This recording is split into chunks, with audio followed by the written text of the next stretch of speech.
Почитувани гледачи, добро вечер. Јас сум Александар Видиновски. Вие гледате само вистина на Канал 5 телевизија. Вечерва за актуелните политички теми ќе разговараме со Јанко Бачев и Филип Петровски. Благодарам што сте тука. Благодарам за поканата. Господине Бачев, вие чином околу 2 години отсуствувавте од Канал 5 телевизија. Вашето постојано гостување во оваа емисија заврши неславно на некој начин. Да, точно е. Тоа беше во октомври месец 2018 година, скоро 2 години. И тогаш имаше, така морам да кажем, една несоодветна моја реакција на една провокација од мојот соговорник, но без разлика што беше провокација, јас сметам дека реакцијата од моја страна не беше соодветна и затоа во оваа прилика ја користам приликата да се извинам на бундесканцеларката Ангела Меркел и тогашниот претседател на Европската комисија Жан-Клод Јункер, бидејќи навредата беше на лична основа, без разлика што ја можеби не се слагам со нивните политики, ама не требаше да биде така и исто така едно извинување до телевизијата и гледачите на Канал 5. Извинувањето се прифаќа, секако веќе ги гледаме контурите на новата влада, веќе и ресурите се поделени. Петровски, дали очекувате нешто ново во функционирањето на староновиот владен состав? Не очекувам ништо ново.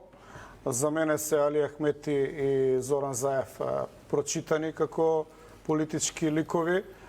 Сосема е јасно дека ова е компрометирана влада, меѓутоа сосема е јасно дека се она што ни се случува не беше спречено од страна на мојата партија. Значи, ова го повторувам во секоја емисија, во сите гостувања кај вас и говорите за ВМРО ДПМН. Да, и во секоја прилика, да, се разбира, се знае дека сум јас од ВМРО ДПМН. Мислам дека не треба тоа да го потенцирам. Да, имало кога сум имал несогласувања во десниот центар. Но она што сакам да кажам е дека при промена на устав, промена на име, воведување на двојазичност, бришање на аснум од преамбулата и воведување на Охридскиот рамковен договор во преамбулата на Уставот на Република Македонија, јас мислам дека било кој од универзумот да доеше се кандидира, требаше го победи Заев со минимум 200.000 гласови разлика. Се она што се случи после тоа е само една формалност и една неизбежна реалност која што не сакаше да ја види само Мицковски. Зашто се случи тој пораз? Се случи затоа што Мицковски форсираше и се уште форсира поделби во партијата. Се направија поделби во десното ткиво, не беше понудена соодветна структура на листите, како и не беа кооптирани, односно прибрани сите десничарски гласови на едно место, туку се форсираше една приватна линија која што си ја има од луѓето со кои што е опкружен внатре во извршниот комитет, за кои што најголем дел од него со него се врзани и во приватни бизнис релации, и тој сметаше дека народот е толку лют. Имате ли некакви конкретни, да речеме, докази како се врзани со бизнис? Пошто пак тоа е обвинување да некој. Не е ова обвинување, ова е општо позната работа. Зборуваме за хидроцентралите, од кои што сега нели тој наводно се ослободил. Меѓутоа добро знаеме дека луѓето околу него и делови на извршниот комитет, односно членови на извршниот комитет, луѓе што се компрометирани со соработка на тајните служби на државната безбедност, зашто постојат документи, да не ги кажам со име и презиме, може ги кажам и со име и презиме, се врзани во бизнес интереси и партијата за жал ја користеа на тој начин. И тоа е помалку битно затоа што нивната неспособна структура да го порази Заев сега ќе ја чини Македонија 4 загубени години, сите нас, нашата генерација ќе не чини изгубена реалност и ќе се дојде до најверојатно стимулација на иселувањето на македонците. Тоа мене ме боли. Инаку ова инерцијата која што мислеа дека фати, дека ќе се заврши работа затоа што луѓето ќе гласат против Заев, еве доведе до овој резултат, ќе имаме влада пак на Заев. Се согласувате со тврдењата на Петровски? И како гледате воопште на новиот владен состав? Па видите, тоа ништо ново со новиот владен состав, бидејќи во Македонија 30 години претседателите на ВМРО ДПМН и на СДСМ и владите ги прави и америчката амбасада. Тоа не е тајна. Како тоа ги прави америчката амбасада? Нели е 25? Ќе не треба цела емисија да ги продолжам сите претседатели. Политичарите можете да го срочите тоа во неколку минути, на кој начин американците најдобро е преку пример. Еве, интересен беше примерот кога се замена Лјупчо Георгиевски од партијата 2003 година во Охрид. Го бира Никола Груевски, само после година дена Лјупчо се предомисли, сакаше да се врати. И тогаш он беше уште многу моќен во партијата и во Централниот комитет и во извршниот, и тогаш ако се сеќавате од 15 членови на извршниот комитет, 13 застанаа за Георгиевски, а само двајца, Кедев и Ганка Самуилов, застанат зад Груевски. И они беа заедно во таа жолтата зграда во партијата, едниот на едниот спрат, другиот на другиот спрат, и Груевски кога види дека е поразен, потишчен, тргна да си оди од партијата, беше спремен да излезе на телевизија да се даде оставка. Му се јави америчкиот амбасадор, мислам дека Батлер беше тогаш, каде дојде господине Груевски, вие сте председател, вратете се назад. И значи 30 години тоа ми е поентата. Значи и ова сега што се случи, ја вие користам приликата да и честитам на нова америчката амбасадорка во Македонија, која што избра уште една марионетска влада во Македонија, која што ќе ја води следните 4 години. Добро, не ни кажавте никаков доказ на кој начин американската амбасада влие, ни кажавте. Еве кажа како Груевски го врати, Груевски ќе се отидеше тогаш. А за сега за оваа влада? За оваа влада? Да. Ова влада е уште појасна работа се гледа дека е инсталирана од странски центар за да ги заврши тие работи за кои што каже и Филип, да промени име, идентитет, историја, традиција на македонскиот народ и еве тоа се случи. Така, Петровска, вие сте изненадени ли од овие изборни резултати? Не. Очекувавте ли ВМРО ДПМН да создаде новата влада, односно да победи на изборите? Не. Значи постојат за ова изворни докази, јас сум човек кој што социјализира со мощни многу членови на ВМРО ДПМН на редовна основа, на дневна основа, јас се гледам со многу луѓе. Тоа е една од моите главни карактеристики, сакам да сум упатен како размислуваат членовите, но да и разменуваме мислење. Голем дел од луѓето што беа блиски до Мицковски сметаа дека 6 пратеници е минимум за победата, а многумина мислеа дека најмалку 10 ќе биде разликата во однос на Заев. Меѓутоа, со луѓе кои што се склони на анализа, кои што учествувале во претходните републички изборни штабови, ние направивме една анализа за нас и заклучивме дека резултатот ќе биде -2. За ова постојат сведоци и ни беше јасно како е направена играта, како Заев ја направи коалицијата со Беса и меѓу другото како беше прекроена изборната единица 6 пред изборите. Значи не се договорија ВМРО и СДСМ да се направи нов изборен модел, бидејќи овој модел ги корумпира политичките структури и ги фаворизира корумпираните политички елити, туку се договорија како да ја сменат. Не ли се да само инсистираше на промена на изборниот модел? Не се договорија. А мислам дека е тоа нужна работа за да тргне работата на подобро и да има подобра репрезентација во парламентот. Вие ако израчунате сега мала дигресија, па ќе се вратам на изборната единица 6. Ако пресметате колку гласале луѓе и колку од тие што гласале се представени во новото парламентарно мнозинство, вие ќе дојдете до една поразителна бројка од можеби 20 и нешто проценти од жителите што живеат во Република Македонија дека стојат со својот глас позади новата влада. Значи, имаме сериозен проблем на репрезентираноста. Исто така и парламентот не ја рефлектира расположеноста на гласачите. Тоа е се проблем на изборниот модел. Меѓутоа, сега најавено е дека ќе се менува. Меѓутоа требаше да биде пред овие избори, ќе имавме сосема друг пошарено лик парламент, што е добро за една парламентарна демократија. Треба во таа зграда пред сега се слушнат различни мислења и исто така таа зграда треба луѓето да ги мотивира да ги гледаат седниците. Долги години, 10 години никој не ги гледа седниците. Тоа е затоа што се знае дека таму се марионети кои што стискаат дугмиња, не изразуваат собствен политички став, што порано не беше. Добро, ма сега имаме веќе 20. Сега се вратиме на изборна единица 6. Значи, наместо се договорат за изборниот модел, они се договорија за изборната единица 6. И знаејќи дека, барем тоа на мене ми беше видливо, дека Заев прави една замка, еден проблем, односно го мести резултатот со тоа што во изборната единица 6 со Беса ќе направи зголемување на листата на контото на неговите пратеници плюс некој глас. И така дојдов до -2. Ама проблемот е што ВМРО ДПМН со своите пратеници, ќе го издвоам Владко Ѓорчев, гласаше за промената на таа изборна единица и овозможија мајоризација на македонските гласови од страна на албанските гласови во таа изборна единица и тоа е за мене проблем.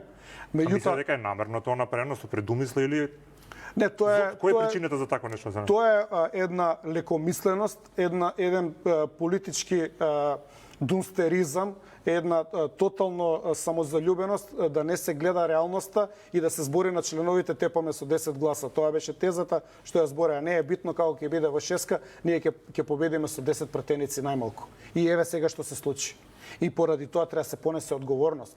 Конечно треба да се понесе одговорност. И ќе понесе ли некој според вас? Денеска од партијата кажа дека председателот Мицковски нема намера да се откаже од функцијата. Па знаете како, сладка е таа фотелја за Мицковски и таа фотелја е единствено нешто кое што му дава конкретна улога во општество. Дојде на таа фотелја наметнат, непознат за членството, ниту еден изборен циклус не победи, загуби на председателските избори, загуби како носител на листата на град Скопје на локалните избори и тоа катастрофално. Од кој? Од СДСМ? Точно. Никој не го ни знае името на носителот на листата на СДСМ во 2017 на локалните избори. Значи губи поред неколку изборни циклуси, ама он немал намера да дава оставка. Па нормално, затоа што без таа зграда ќе ги нема привилегиите кои што за жал преку законот за политички партии, погрешното финансирање на партиите во оваа држава, привилегираноста според законот за партии, привилегираноста според изборниот модел и опозициониот лидер е на некој начин главен во државата. Тоа треба да се реформи сега што ги направи партијата после изборите, тоа не се реформи. Така ги нарекоа. Наративот е лажен. Наративот нема врска со реалноста, тоа не се реформи. Тоа е само една перцепција да се создаде дека нешто се менјава. После избори не се менјава статут. После избори се свикува предвремен конгрес, се нуди на делегатите на конгресот отчет што е направено, а делегатите како највисок орган во партијата, меѓу другото јас сум делегат на конгресот на ВМРО ДПМН. Делегатите треба да одлучат дали е тоа соодветно направено и спроведено политика и програма од страна на председателот. И според мене треба да се свика конгрес, да си даде отчет и да биде разрешен. Можно е такво сценарио? Да, можно е, секогаш е можно. Само делегатите кои што се 544 кои најголем ден размислуваат како мене да се соберат и да му свикаат конгрес. Затоа што очигледно ќе се бори и ќе вовлекува партијата во судири. Јас повикувам на еден разум, рационалност. Човекот би требало навистина се повлече тивко, друг избор нема. Затоа што на овој начин, борејќи се за својата фотелја, он ја вовлекува партијата во внатрешни судири, што најмногу му одговара на Заев. А тоа ќе кулминира на некој начин?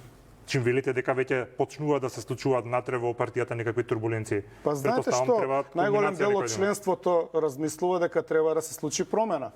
Најголем дел од членството сака да види кој е виновен што при промена на устав, промена на име, воведување на двојазичност, дивење, земете го ова дивоградбите кај Мавровка, тепањата по улица, што све не се случува, ВМРО не доаѓа на власт. Некаде имаме ние проблем во нашата инфраструктура, во нашиот механизам на партијата. Подобри услови од ова, никогаш ВМРО немаше да има за да победи на избори. Меѓутоа не победи. Некој е виновен. Ако ние не седнеме да дискутираме кој е виновен за овој резултат, партијата влегува во еден вртлок и ќе оди надоле влијанието на партијата. Јас ќе се борам до последен здив ВМРО да не премине односно да не ја доживее судбината на Пасок. А и таа варијанта ни се заканува. На кој начин ќе се борите? Ете преку јавни настапи. Ви реков дека секогаш се консултирам и разговарам со многу членови. Јас имам влијание меѓу членовите, а и со апел до делегатите да размислат дека е време да направиме предвремен конгрес и да ги решиме работите во интерес на ВМРО ДПМН, со самото тоа во интерес на Македонија. Така, го споминавме собранието и новиот состав, за изненадување за некој повеќе, за некој помалку е и тоа што левица за прв пат влегува во парламентот и тоа со два пратеника. Дали тоа беше изненадување за вас? Па за мене тоа не е изненадување, гледајќи работа што случува во заднина, за мене да признавам не очекував дека ќе се стори таков изборен фалсификат. Зашто токму левица успеа да влезе во парламентот? Што беше таа клучна разлика? Па видете се, тука јас во принцип и во изборната кампања, кога ја водевме, не сакав да ги спомнам овие партии што се по задача, по наменски формирани, бидејќи моите противници во кампањата беа Мицковски и Заев. По каква задача? Па формирани наменски за изборите, бидејќи, како што кажав, значи во тие 20 дена не ги спомнав, меѓутоа во вашата телевизија слушам пред 20 на дена тука гостувал председателот на Левица и излишкол некои невистини спомнувајќи мене во тој контекст, па затоа кога веќе ме прашувате за таа партија, значи да одговорам дека кога ме прашувате наменски, значи таа партија е формирана, телеграфски да наведам неколку работи, формира некаде есента 2015 година. Тогаш ВМРО ДПМН оценува дека му треба уште една наменска партија, дека ќе влече гласови од СДСМ.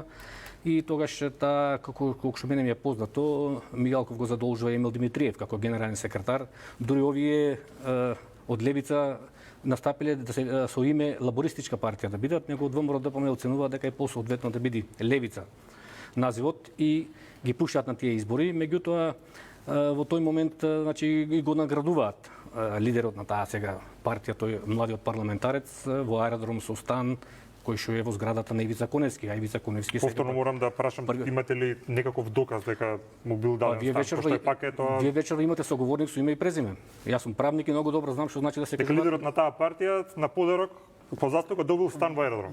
Во непосред во истата зграда со Ивица Коневски. Комшии се и ден денеска тој линк, таа врска се остварува, бидејќи Ивица Коневски не се крие, главниот терен играч од на Сашо Мијалков.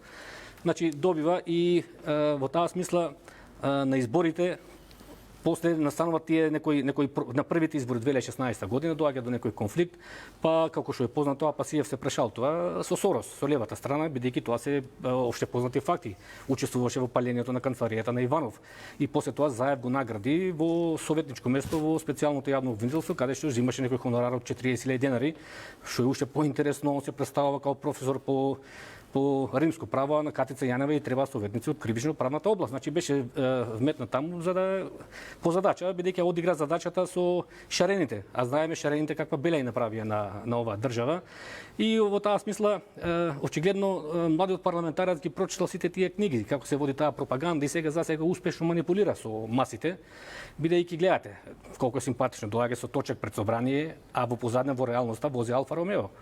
Од друга страна вели дека е дете на стечајни работници, дека Левица е партија која што се бори за работниците, а од буџетот на... Вие го обвинувате Апасиев дека не го обвинувам јас, вие ме прашавте. Констатирате дека е лажен левичар.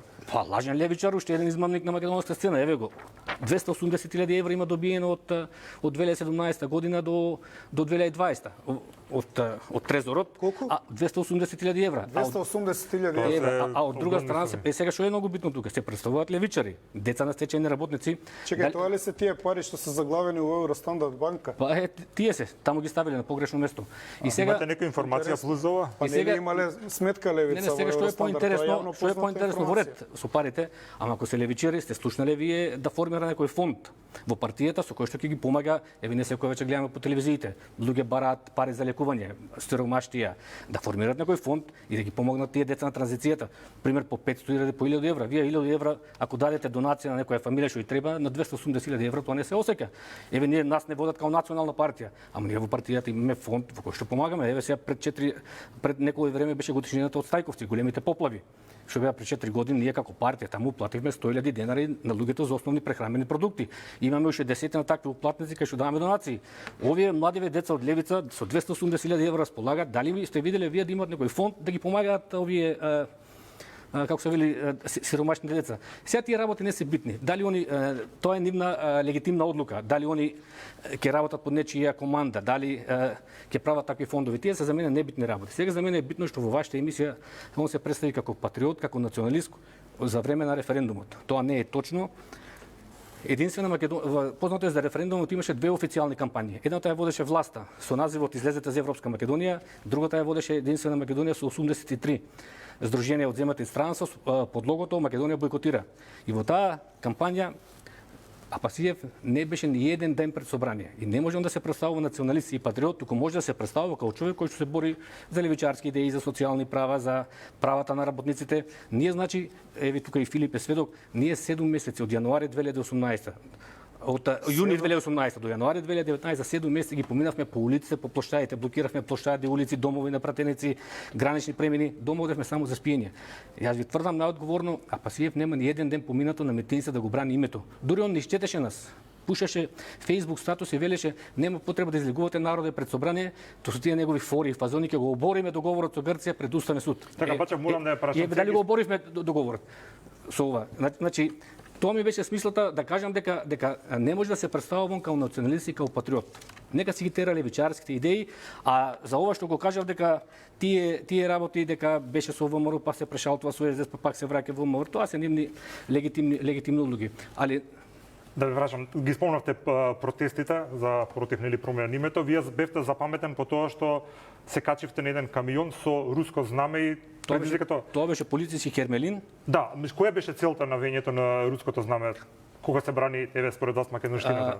Немаше само руско, имаше и македонско знаме. Значи Добро, зборам за знаме на странска држава. Тоа беше вечерта кога полицијата тргна према народот да го гази. Тоа е дента кога е подпишан Преспанскиот договор и јас бев тука на 10 метра бев од тој Хермелин што ќе ги изгазаше луѓето. И кога видов јас дека полицијата тргнува да се даде наредба да го гази народот, јас застанав пред Хермелинот и се качив на Хермелинот со двете знамиња. Сега тогаш и Мицковски и Спасовски пуштаа во јавноста дека тоа е кривична одговорност, дека Бачев треба да одговара, Бачев треба да го затворат. Тоа беше една голема лага. А одговараше ли?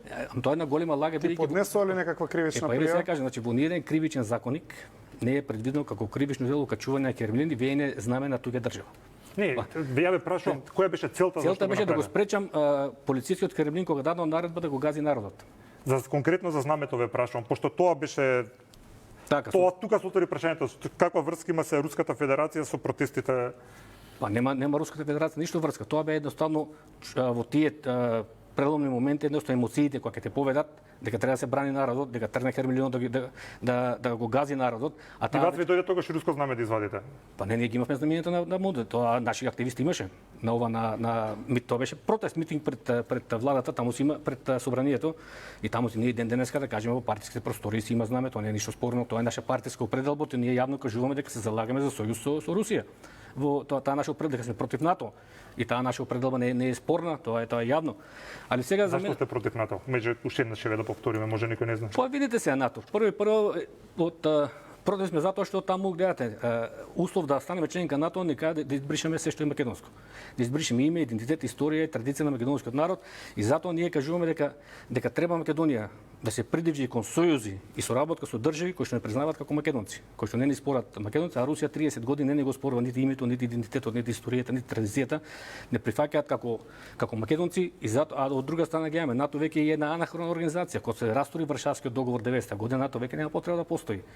Таа бе формиран за едно друго време да биде пандан на Варшавскиот договор во социјализмот. Затоа сега веќе нема потреба да постои, НАТО треба да се распадне, а уште повеќе што има Филип, се согласувате со има еден геноциден карактер кој што гледате, рушат држави. Многу тешки. Се согласувате дека веќе НАТО нема зашто да постои? Индикациите што Трамп ги опатува е дека треба да се во најмала рака треба да се редефинира НАТО. Тој смета, нели, тоа е точно, дека најголем дел од сојузниците не ги уплаќаат средствата кои што се предвидени за да функционира НАТО, а НАТО е како чадор кој што треба да ги брани сите сојузници. Нели знаеме дека нападот врз една членка на НАТО е напад врз целата нели таа организација. Така што он во многу се обидува да го редефинира постоењето на НАТО. Јас мислам дека е дојдено време да не се зборува за тоа дали си за Америка или си за Русија. На сосема друг начин го разбирам прашањево.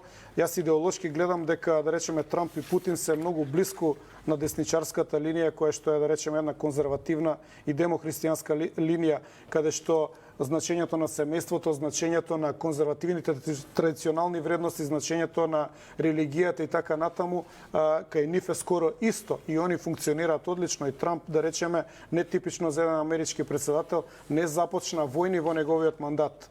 Сосема го демотивираше и да не речам демонтираше во многу воениот комплекс кој што троши многу пари, многу американски долари. Така што светот се менува. Да, другите кажат дека многу други проблеми отворени. И ние треба да го акцептираме тоа. Да, тоа го кажуваат левичарите спонзорирани од Сорос. Она што го имавме ние како проблем во Македонија со шарената револуција, со форсирањето на и плаќањето од страна на Сорос на невладините организации, со шкртањето на спомениците, сега се случува во Америка. Таму се буткаат споменици на Колумбо кои што се смета нели за пронаоѓач на Америка, се обидуваат да ги редефинираат темелно вредностите, но сепак гледам во една релација меѓу лево-десната борба за моќ и за власт.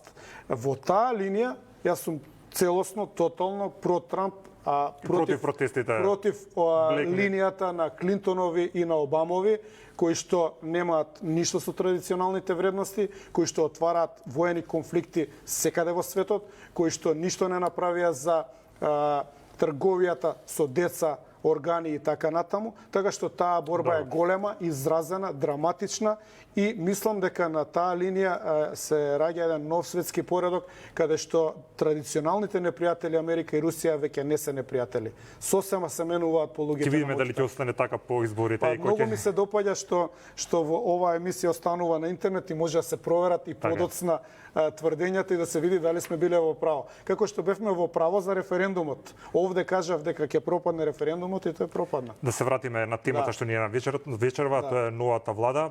Кажете ми според вас како ја гледате функцијата на ДУИ во наредните 4 години како дел од власта? Нивното барање за премиер Албанец не помина? Многи зголемија влоговите.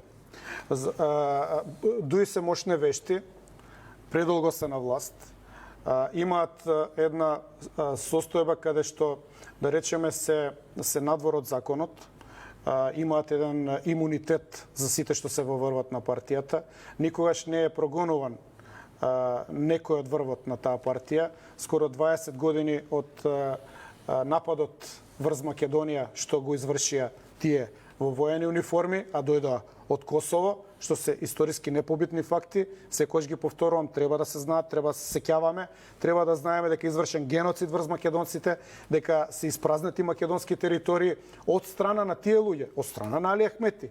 И ние јас не гледам во неговото... Се уште имаме внатрешно раселени лица, тој пак него... И никогаш нема се вратат. И за мене што е најболно, исчезнатите македонци никогаш не се откри каде се. Дали се убиени, каде се сахранети, дали се однесени некаде за трговија со човечки органи.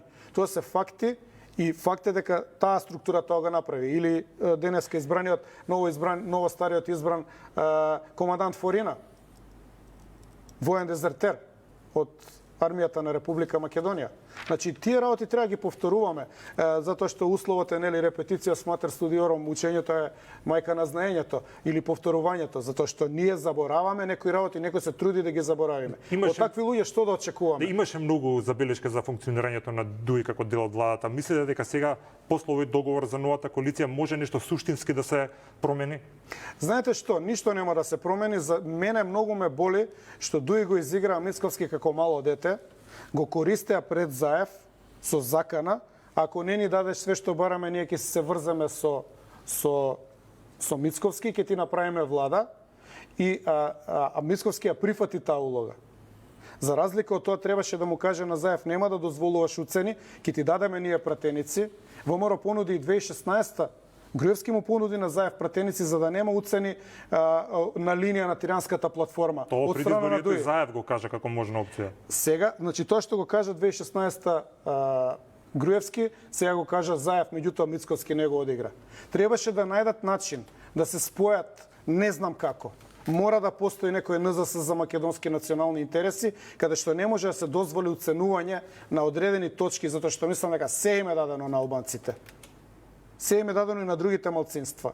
Овде кај има целосна рамноправност. Дури се сомневам дека ние како македонци сме граѓани од вториот. Ако велите дека се им е дадено, мислите дека повеќе ништо нема да барат? Еве се споменуваше нели промена на химната. Никогаш нема да застанат. А тоа ќе се трае уште. Никогаш нема да застанат. Секогаш ќе го качуваат влогот малку повеќе. И која според вас е крајната точка на тоа или крајната? Па одамна е помината крајната точка.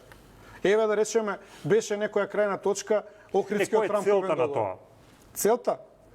Па гледате сега. Мислам, дали ќе можат и албанските гласачи уште во наредните 10 години да се занимаваат само со национални прашања, пошто како што велите вие дека македонците се иселуваат, истото се случува и кај албанците, и кај нив има испразнети села. Точно тоа, тоа е точно. Значи, нашите граѓани, без разлика дали се македонци или албанци, имаат иста секојдневна мака која што некој треба да им ја реши. Големите македонски партии понудија економски програми, понудија одговор како да подобар живот, како да подобра социјала, како да подобри образование, здравство и така натаму. А ДУИ понуди албанец премиер. Значи, повторно се отворија тие национални прашања. Точката позади која што се обединуваат гласачите и може да се победи кај нив е тоа, националното. Не е национално, тоа е крајен национализам, кој што во добри делови граничи со фашизам, затоа што таа партија треба да знае јавноста учествуваше во екзодус, односно чистење етничко на македонците од Западна Македонија, делови од Западна Македонија. Добро, они викаат дека сега кадрите се променети, дека кој? Во ДУИ. Тоа е само фасада. Форина што е? Председател на собрание. Добро, зборувам и за пратениците. А нели е командант? Нели они сите се нарекоа команданти? Нели е командант? Првата виолина која? Нели е командант Али Ахмети? Ништо не е сменето. Они ќе стават некои деца како Артан Груби напред, како фасада, меѓутоа основата е таа. И гледате дека точката на која што се обединуваат е таа. Ниедна партија албанска не понуди граѓански концепт, да каже во ред, дај да живееме сите заедно, доста бараме сега да се воведува сега некаков не знам, обратен, како се вели, фашизам, македонците да мора да учат албански. Добро, сека и Африм Гаши, овде кај нас во емисија го понуди тоа. Бидете многу внимателни. Зашто велите дека никој не го понудил тоа? Не, зборувам како понуда изборна, кога се собираат гласови. Сега они ќе омекнат сите, еве омекна и Дуи. Не мора албанец премиер, ама затоа ќе земе или финансии, ќе земе или МВР, или како што велат у 100 дена техничка влада ќе бил албанец. Значи пак е тоа едно искачување на скалилата, каде кај една мајоризација во која што македонците се стават како граѓани од втор ред. И мислам дека на тоа треба да му се стави крај. Вака се, јас кажав на почетокот, значи што мислам за владата. Сега за мене е многу битно. Конкретно зборуваме сега за улогата на Дуи.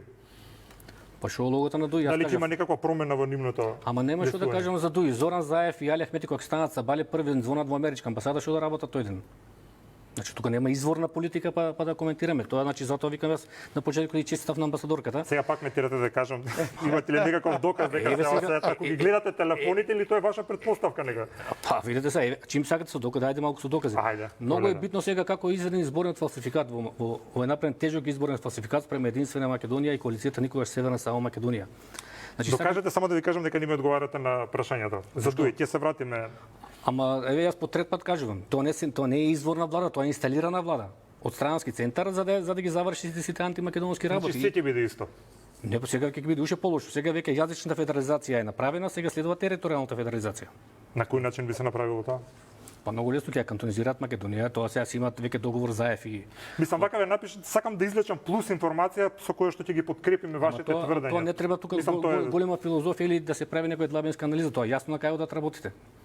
Гледате веќе дека ние во наша држава сме странци, граѓани од втор ред. Тоа не е некоја тајна, тоа секој го чувствува како македонец. Но за мене е битно сега како е направен изборен фалсификат во Македонија. Гледате овие западниве бирократи од Брисел, устите им се полни со демократија, со човекови права, со владење на правото, а од друга страна брзопотезно ги признаа изборите. Иако кога ги носев овој докази, сега ние денове ја посетивме и француската амбасада, и германската амбасада, денеска бевме во иранската амбасада. Амбасадорите се чутат. Кога ги видов овие доказите за изборен фалсификат. За изборен фалсификат како е направен Која амбасада? Бевме во француска, бевме во германска, денеска бевме во иранска. Имаме се уште неколку закажани наредните денови. Значи, тој фалсификат спрема Единствена Македонија има една генерална причина и како е тој изведен на терен, ќе приложим неколку факти и околности.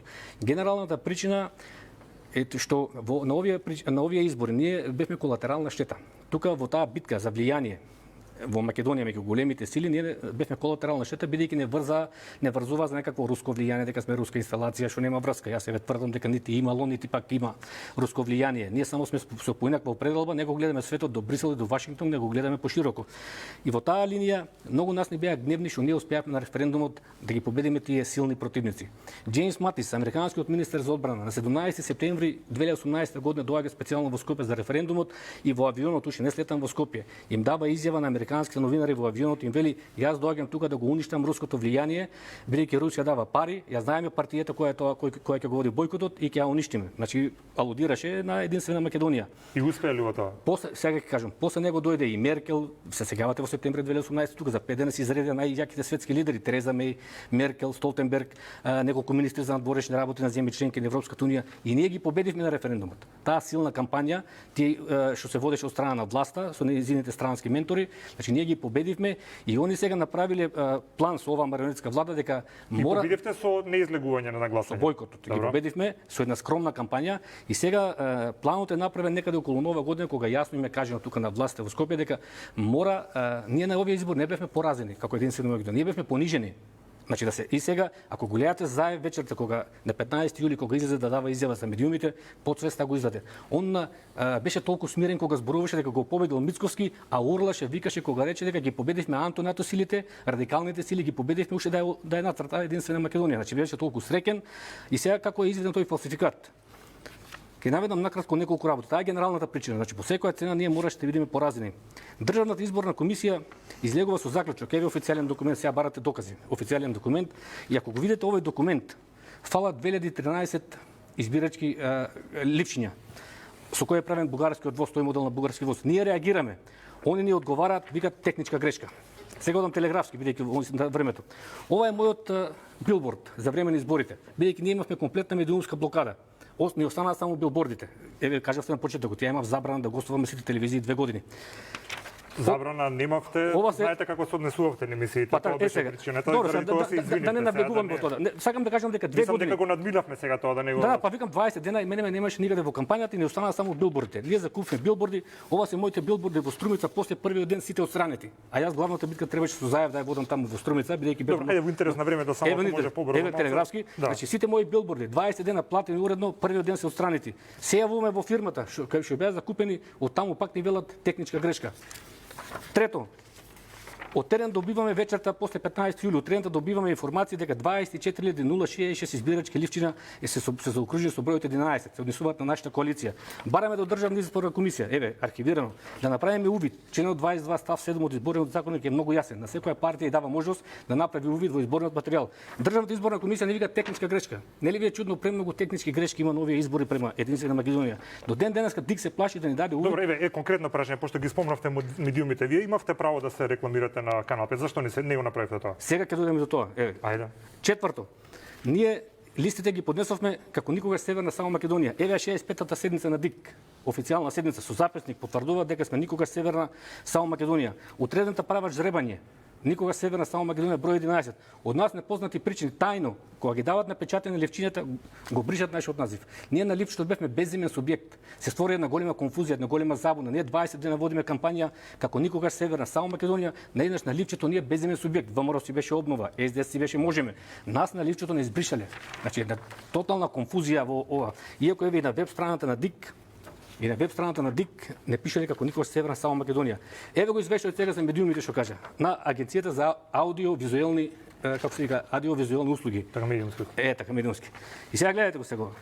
Вика за време на кампањата, вика во 20-дената кампања емитувани на телевизиите 367 часа. Од кои СДС коалицијата добила 129, со ОБС ВМРО има 76, али нивки ги оставиме на страна сега. Гледајќи се овие наменските партии по задача. Што се пази сега? Левица 5 часа за време на 20-дневната кампања. Интегра 6 часа. СДО некоја 7 часа. Единствена Македонија 49 минути. 1:5, а оваа кампања е платена од буџетот. Добро, зошто не се рекламиравте у Канал 5? Ќе си го зголемивте тоа време што викате дека ви е мало. Па не можевме, нас не ни дозволи да се рекламираме. Кој не ви дозволи? Значи соодносот е 1:5. Према Левица, према Интегра, према тие наменски партии што. Прашам ова да не може би ваша грешка зашто толку малку. Не е официјален избор Агенцијата за аудиовизуелни услуги. Значи 1:5. По кој критериум? Ова кампања е платена од буџетот. Ако земаме и по силина на партии, еве да ги земаме последните локални избори. Ние имавме 15.000 гласови и 12 советника. Левица имаше 3 советника. Интегра не беше формирана тогаш на локалните 2017. Добро, вие работите ги кажувате во амбасадата кај што кажавте. Да, и луѓето што ви одговарат? Луѓето се зачудени, вика не е личи вика на земја, кандидат за членка во Европската унија, не е личи ова да го прави. Не е личи. И сега, ама они како амбасадори се учтиви, ти кажуваат, ние не може да се мешаме во вашите внатрешни работи. И сега подесовме исто и тужба.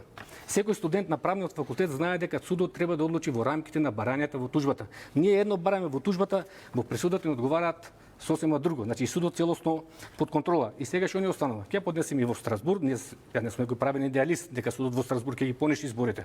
Ама барем ќе добиеме една сатисфакција. Дека овие избори према Единствена Македонија беа фалсификувани и ние сме колатерална штета на таа борба на Америка тука спрема Русија и сега со овие избори се покажа дека во Македонија нема луѓе со проруска ориентација, значи таа беше главната цел, дека сите се 100% за НАТО, за Европската унија, што е на голема лага. Добро, ќе се вратам уште еднаш кај медиумите, ја колку што знам еве од Канал 5 официјалните лица, представниците на фирмата имаат кај вас испратено покана, како и кај сите други партии да се рекламират, вие сте не така, нас не така што сега се жалите дека ви малку било времето. Ова извештај сега вие баравте факти и докази. Ова извештај од агенцијата за аудиовизуелни услуги. Зашто воопште не одговоривте на на барањето или поканата дека можете да се рекламирате во Канал 5 телевизија? Ние тоа што не делува, таа една минута или колку е што се дели на сите вон парламентарни партии. Дури тука и повеќекратно е пречекорен рокот. Ако гледаме по законот, овие суми што ги потрошили овие партии, што ги спомнувам, не знам се како ги наплатите вие телевизиите. Они пуштале фактури на сите. 5 сата треба да наплатат, не ги следува толку од буџетот. И сега значи кој прв ќе пушти фактура во ДИК, тој ќе си ги земе парите. Тука има една СДУ за 70.000 евра пуштила во сите телевизии, а од ДИК од буџетот ќе наплатат само 30.000. И сега они вази пуштила фактура, и во Сител пуштила фактура, и во Канал и во другите телевизии фактура, ама тоа е тешко прекршување на изборниот законник. Значи тој план што се водел према нас на овие избори да бидеме непоразени, да бидеме понижени како резултат на тоа влијание што се тепаат големите тука во Македонија, еве се оствари, значи се водела сметка до сите детали. Ние бевме значи целосно блокирани на овие избори. Добро, сега вие говорите како да имало некој мастер план за вас, вашата партија да е сега тој може тоа како мала партија може би малце поготово за медиумска застапеност дискутабилни. А чекај се, еве тука сите чекај се, што ви кажува, чекај се, еве. Што ви кажува, билборди упорно платни првиот ден ги тргаат и ви пуштаат соопштение, извинете, техничка грешка Бачев. Уредно платени сите билборди во струмите, после првиот ден ги тргаат, а требаше да стоят 20 дена. Што ви кажува тоа? Нели ви стои премногу технички грешки на зошто ДИК се плаши да ни даде увид на тие 24.066 избирачки ливчина да ги покажеме по јавноста? Законот е јасен. Вели секој учесник во изборната кампања може да направи увид во целокупната изборна документација. Еве се плашат, не дават. Дерковски се плаши. Добро, за овие тврдења за медиумите веќе добивам и реакции дека овие работи што ги кажувате не се баш. А мојот тежок фалсификат точни. Не зборам за делот за што не е точно тоа? Што ве буни? Мене буни заради тоа што истимале конкретна понуда еве за да се рекламирате кај нас во телевизијата кај што гостувате вечерва, која што секогаш ви дава шанса да ги кажете вашите стави, ќе се согласите многу повеќе од другите места, а сега велите дека не е било општо оставено. Не, нас воопшто не беше дадена шанса на овие избори и ние последната шанса сакавме да ја искористиме како билборди и таму не пресекоа. Не ги тргна и билбордите. И тоа уредно платени, а билбордите се плаќаат од партиите. Добро, за медиумите да не се почувствувате за поставе. Вие имате мал дуел тука околу телевизијата, партиите, ја немам улога во тоа, така што ве оставив да се кажете. И ако може за ова, после накратко за принципите што ги кажете, да останеме неодговорна за владата што ме прашавте. Да, тоа беше главно. Ако може накратко, еве сега. Ние да се изразговаравме, не за прашање. Еве Заев накратко телеграфски кажа 3 клучни принципи на таа влада. Дека функционерите ќе бидат поодговорни, нема да трошат повеќе, се укинуваат апанажата, патните трошкови, изборниот модел дека ќе го смени и назначи посебен вице-премиер Вој Лупчо Николовски за борба со корупцијата. Сега добро тоа што го направи, само касни до 10 години. Еве го за укинување на апанажите и патните трошкови, архивирано собрание од нашата партија. Датум 25.8.2009 година. Значи ние сме го побарали. Може ќе мора малце да брзаме пошто ги заморуваме гледачите со документи кои што ништо не им значат. Суштината ни Ама еве Заев го вели ова, ние сме го поднели пред 10 години. Една работа. Втора работа вели ќе го менува изборниот модел.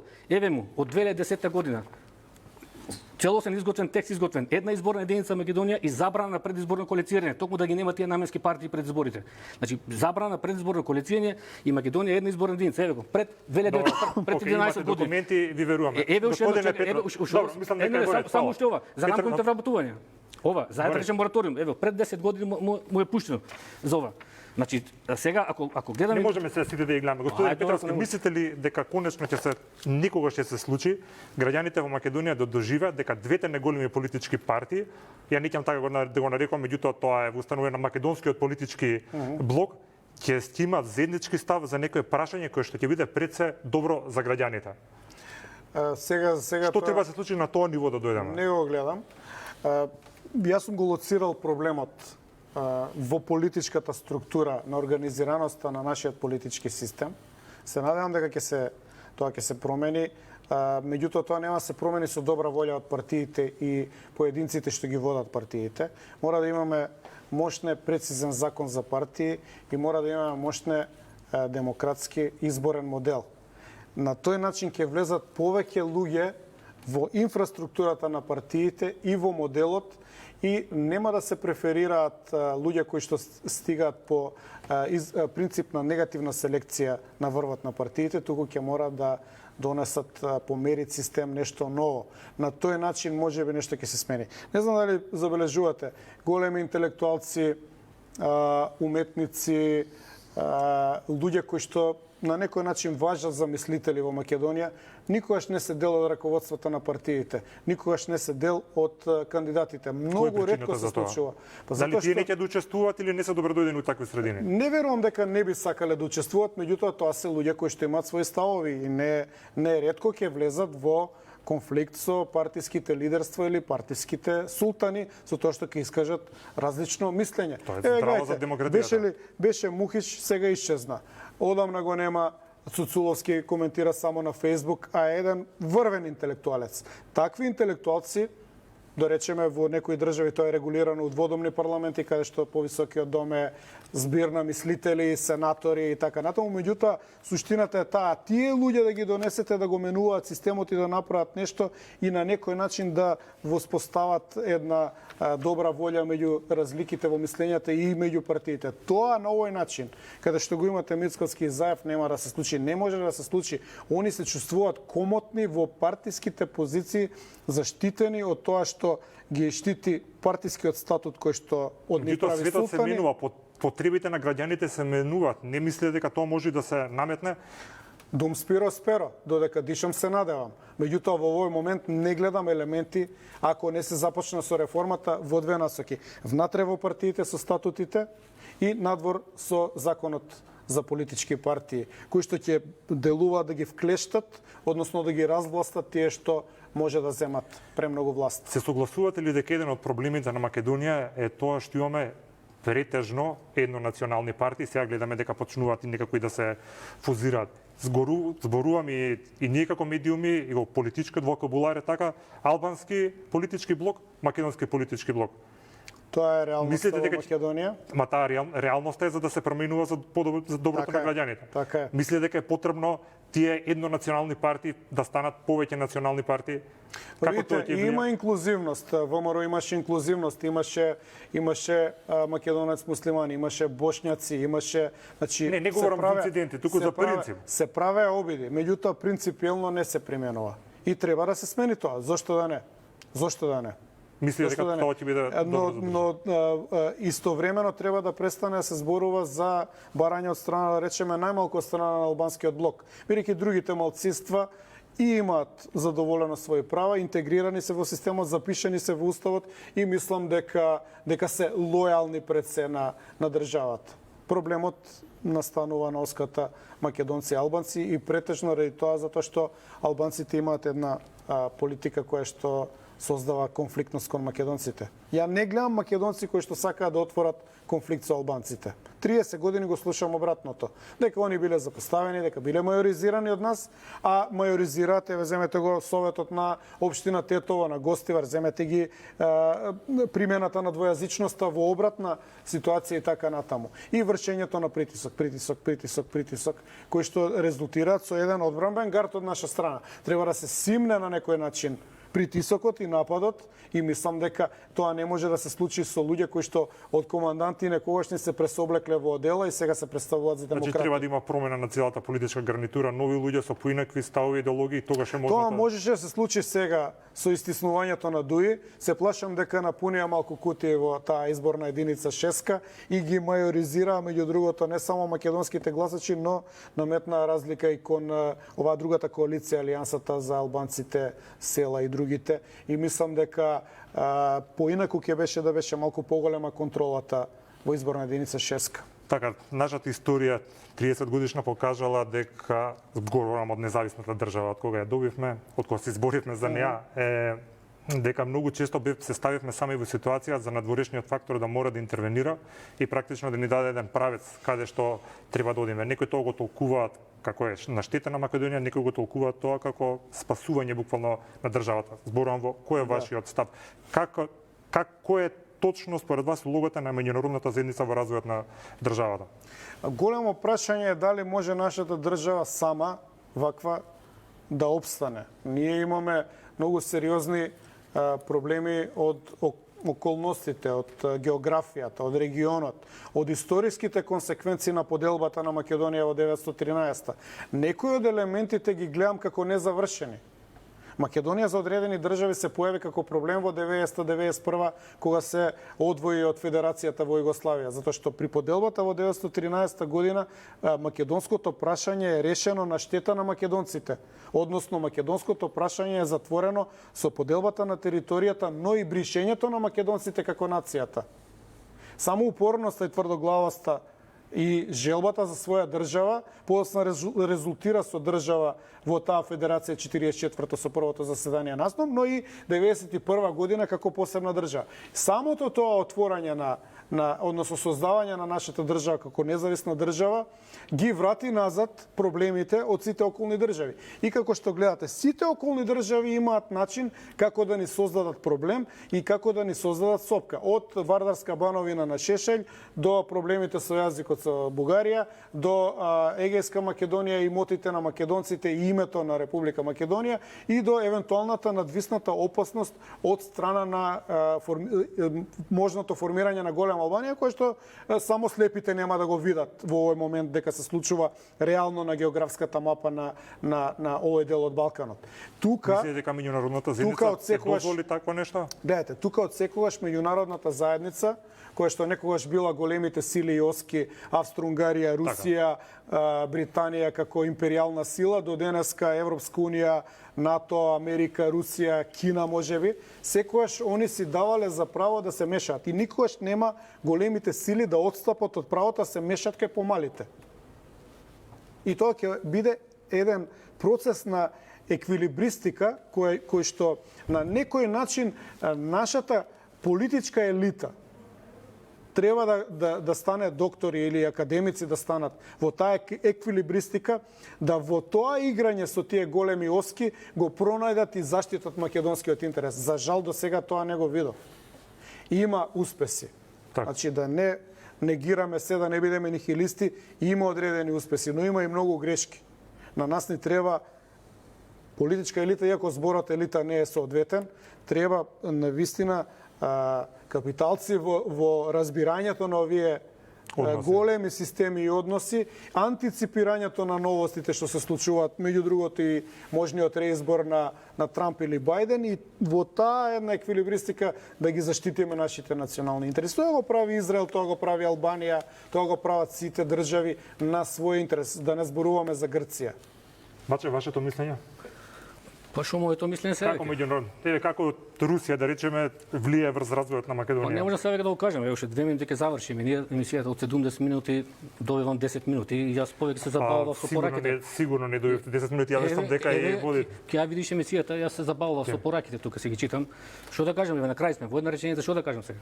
Не мора една, може повеќе. Има ли добри пораки? Пораките се добри. Ја ги читам цело време, се забавувам со пораките. Добре се, а и водителот го поздравува 3 минути. 50 минути ги мерев, од 70 минути 15 минути. Одговорите на прашањето? Се извинувам ако земав премногу време. Па ја не мислев дека емисијата цела за Мицкоски ќе биде, мислев да кажуваме сега зборевме за клучни работи, за фалсификатот на изборите, за ова нова влада што беше прашањето за Русија, што ме спомна? Како меѓународната заедница влие врз развојот на Македонија и врз внатреполитички и надворешно политички? Па еве јас кажав, пак се навратам на тоа, Македонија 30 години нема автентична автохтона македонска политика, бидејќи спомнав дека не само премиери, него и председатели на партии се инсталираат по задача. Тоа се случи и на овие избори. Па гледате ова влада 2016 како дојде преку шарената револуција, еве се истото го гледаме и во Белорусија. Гледате ги се тие двојни аршини на Европската унија. Ние кога ги кажуваме на амбасадорите ова, они креваат раменици, а кажа изборите се фер, демократски фалсификат. А сега во Белорусија гледаме друга слика. Таму викат изборите се фалсификат. Значи тие двојни аршини и смислата ми е дека овие европски бюрократи сакаат марионети кои верно ќе им служат, ќе ги пуштат наменски да се збогатат. Еве гледате вие, сите наши премиери од 90-та година влегуваат како најголеми голтари и излегуваат како најголеми капиталисти. Ќе ги пуштат да се збогатат. Таа мислам да се тешки овие зборови. Колку имот имаше Лјупчо Георгиевски, колку имот имаше Бранко Црвенковски, колку имот имаше Бучковски, колку имот имаше тие премиери кои стана од 90 година. Тие се премиерите во Македонија. Значи, како најголеми капиталисти излегуваат од ова и сега намерно ги пуштат овие западни тие своји инсталации, ќе се збогатат и после не им го чепкат имотот, ама го условуваат. Тоа се значи најобични марионети, така да тука нема влијание. Тука сега во Македонија тек се очекува да дојде до друго влијание во контекст, каже Филип спомна, таа нова политика на Трамп што ја води дека доаѓаат националните и патриотските сили, дека државите ќе базираат на националниот и на религијскиот идентитет. Тоа го ќе го спомнува и ако победи во тој нов мандат дека ќе го спроведе, тука е нашиот спас. Значи Македонија да се развива као национална држава, тој униполарен систем се разбива, тој меѓународен систем се разбива, тежнење кон мултиполарен, се појавуваат повеќе играчи на меѓународната сцена, повеќе сили стануваат моќни, така да во тие нови геополитички околности што се најавуваат и во светот, и во регионот, тука го гледаме ние спасот на Македонија. Петровски, дали почетокот најавиното почеток на преговори со Европската унија може земјава да ја стае на еден вистински шин, еден вистински колоксек и конечно граѓаните некој бенефит да видат од политиката? Да речеме, јас не можам јасно да ја видам концепцијата на Македонија за Европска унија од страна на нашите внатрешни капацитети. Би било добро заради тоа што поднесовме можеби најголема жртва во политичка и било каква идеолошка и национална смисла во однос на било која друга европска држава, да ни се возможи едно преговарање на брза трака, бидејќи да, на Македонија и треба една чиста економска ситуација, да бидеме дел од тоа семејство на условно кажано западни цивилизации, бидејќи ние припаѓаме на таа цивилизација и без да сме членка на Европската унија и добар дел од цивилизацијските вредности на Европа потекнуваат од овие простори. Така што мислам дека е од интерес на Европска унија нас да не интегрира. Не знам како ќе биде од наша страна капацитетот тоа да го, нели, да ги отвараме поглавијата колку брзо ќе ги завршуваме и така натаму. Сум слушнал за варијанта дека ќе побрзаат на некој начин ако може Албанија и Македонија да ги внесат во тоа европско семејство, не од некои мотиви дека многу сакаат да ни помогнат, туку од некаков обид економски и политички и војано да се стабилизира овој. Ќе те замолам сега. Да. Ова е сега мојата тематична телевизија реагира на вашите тврдења Бачев дека не би било, се извинувам, нешто се случува. Ова се имейл адресите ваши, претпоставувам на вашата партија, за кај што би било официјално пратено мејл да се, како со понуда, да се рекламирате. Вие на овие мејлови, овие покани, ниту сте одговориле, практично се одбиле. Мислам дека е редно. Значи, ние сме одбиле да бидеме на телевизија. Еве ги имел адресите. Може да се види. Вие уопште не сте одговориле на овие мејлови. И сега да кажувате тука да не мешаме само да докажам, се извинам, да докажам само. Да тврдите дека воопште ви било забрането да се рекламирате на матичната куќа. Не ја кажав, да не ме сватате јас дека само за Канал 5. 49 минути во 20-дневната кампања ние добиваме на телевизиите. На сите телевизии, не за вашата куќа само. Ние добиваме 49 минути. Вас би било понудени тука да се рекламирате. Да не пуштаат 5 сата како вие, не сме одбиле. Ама немојте сега така, Зашто не сте одговориле на овие мејлови? Значи не понудиле по 5 сата како Левец Интегра, ние сме одбиле. Не, зашто е конкретниот мејл? Овие се вашите мејлови? Нашите, да. Да, сте го добиле претпоставам овој мејл. И ние сме одбиле. Зашто не сте ако не сте одговориле воопшто? Каде е одговорот? Ајде да видиме. Па нема одговор, тоа ви кажувам. Ама не одговорот нема дека не ни дозволија. Тоа ги плаќа тие кампањи. Сега да не мешаме платена кампања и кампањата што ја дават од буџетот. Не, дека вие споменавте дека не би било дозволено да се рекламирате на медиуми, вие сте тука вечерва, нашиот медиум ви пратил и покана. Вие воопште не сте ние одговориле на сега пак да не настане забуна. Ја не зборам само за вашиот медиум. Ова што го кажав од Агенцијата за аудиовизуелни услуги. Значи тоа е вкупно на телевизиите за сите партии, од кои што таму од кај агенцијата велат 357 часа се рекламираат партиите, не на вашата телевизија само, на сите телевизии. Добро, да се вратиме само конкретно на овој мејл. Вие сте одговориле кој ви било понудено да се рекламирате или не? Дали воопшто сте одговориле нешто? Па еве 49 минути, тие 49 минути, се не знам во тие 29 кампањи колку сме биле кај вас. Може сме биле 10 секунди, 20 секунди, 30 секунди. Ние сме вкупно 49 минути на сите, Канал 5, Телма. Не мислите дека телевизиската куќа која што вашата само. Борец само да прашам нешто. Тоа секогаш ви оттапал простор, еве како и вечерва не заслужува барем да добила одговор на мејлот кој ви испратен. Еве јас сега не се бунам дека само вие си ама види сега пак да се, значи ние зборуваме за вкупното за тие 29 кампањи. Не, ама вие не ми одговарате уопште на тоа што ја прашувам јас. Што значи ние сега според вас сме имале 5 часа како ова, не сме сакале. Еве значи ние сме си одиле сами свесни на наједноставно што може ќе прашам. Овие мејлови дали се на вашата партија? на нашата партија. Дали овие се испратени понуди од Канал 5 Не телевизија? знам сега дали се испратени, сега ме Па сега прашувате. гледате дека се испратени сега, не може да... И ние не сме одговориле. Да, Како? да, не сте одговориле. Ама ние може да сме одговориле и во тие 49 минути, може сме биле кај вас 1 минута, 2 минути, 5 минути. Значи ние сме вкупно 49 минути на сите телевизии, а овие се по 5 сата. Не, во ред. Работата е дека тврдењето дека не би бил отстапен простор, поготово во И ајде сега телевизијата. јас да ве прашам вас, еве вие сте водител, ама ќе се изјавам за слобода. Која е логиката 1:5 да бидеме ние према левица, интегра и таа и како се вика Значи сега ГДУ? ја ги поставам прашањата, плюс мислам дека на сосема погрешно место се Ама не, праќате сега за вие да не прашањата. сваќате грешка, тоа не е само за вашата телевизија. Јас зборам за 20 дена вкупно за сите телевизии. Еве кажувате од кај Зоран Трајчевски таму од Вие агенцијата кажавте во сите телевизија, 350. меѓутоа и Канал 5 е дел од тие сите телевизии, така? Па сега не знам јас колку сме биле во тие 49 минути. Може сме биле 5 минути во тие 29 дена на Канал 5 со спотови, не знам Се сега. доби впечаток дека како што наставивте дека Не, оперивте вие- прстот кон нас и нормално Не. е да пробам да ја кажеме Пак не се вистината. разбираме. Ова е извештај за сите телевизии. 357 часа е потрошено во 20-дневна кампања за сите телевизии. СДС добива 127 часа, ВМРО добива 75, а кажав нив ги оставаме на страна, тие се големи, не се битни, они си го скроја изборниот закон како им одговара, да добиеме не по 1 минута. Сега тоа што останува на другите партии. Гледате, таа ГДУ добива СДУ добива 7 часа, Левица добива 5 часа на сите телевизии. Добро, Нека вас. може да резимираме дека би било понудено, не сте ни одговориле воопшто, сме биле комплетно како медиум изигнорирани. Вие може сте понудиле во рамките на таа минута 20 секунди што ги следува во парламентарните партии, ние сме биле на Канал 5, може тоа. Не викам дека не сме биле, веќе 39 минути ние сме биле. Од тие 49 минути може 20 сме биле во тие 29 дена на кампања. Него работава што соодносот е многу Добро, но несуден. тоа не одлучува телевизијата. Па не одлучува телевизијата, јас знам кој одлучува, ја ви кажав за планот. Не одлучува ова, тоа беше план единствен на Македонија на овие избори да се понижи. Тоа, ако сум бил сватен грешка дека само вашата телевизија, тоа значи погрешно сум. Зборам за сите телевизии, во тие 29, во таа 20 дневна кампања. За сите. И еве го соодносот. Ова е Добро, вие официјално. посочивте и Канал 5 телевизија во вашето говорење, ќе се вратиме, ќе видиме, така што еве менаџментот на телевизијата има барање до ако вас грешка е разбрано. Така беше кажано, сега ние судиме според тоа што било Јас кажано, зборам, нешто не. еве вратете лентата, јас зборам за сите телевизии. Да.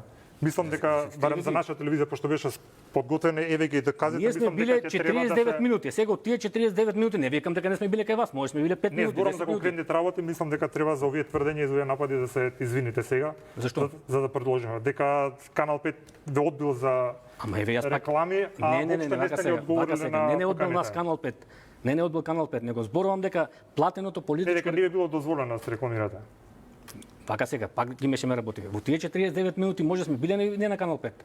Во таа 20-дневна кампања. Може имало наш спот, наша пресконференција, наша изјава.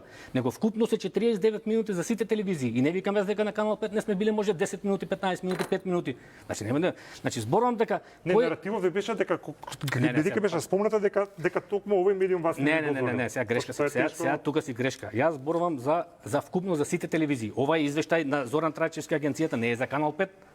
Тоа е за сите телевизии. И кажува таму 357 часа. На сите телевизии од 357 часа кажав, СДС добива 127 часа, ВМРО 75, ние 49 минути, а овие по 5 сата. Значи тоа ми е поен на сите телевизии, еве повторувам веќе по 6 пат. На сите телевизии. Не за вас, да не бидам па погрешно разбран. Сега ја се наљутам ли си правите монолог 10 Океј, минути? Филип, ја разјасниме. беше буквално обвинат нашиот медиум. Не, јас си кажав, Извинување, јас си да го ти кажав сезирам тоа. тебе, Не ми треба извинување. Ако е така, ако сте ме разбрале треба да се- погрешно, еве јас ќе се извинам, ама грешка сте ме разбрале. Не, да се извините, не да те Зашто?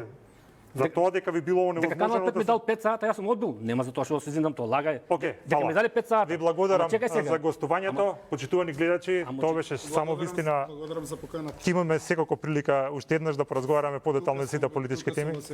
Почитувани гледачи, ви благодарам и вечер вас што бевте со Канал 5. Имајте убава вечер.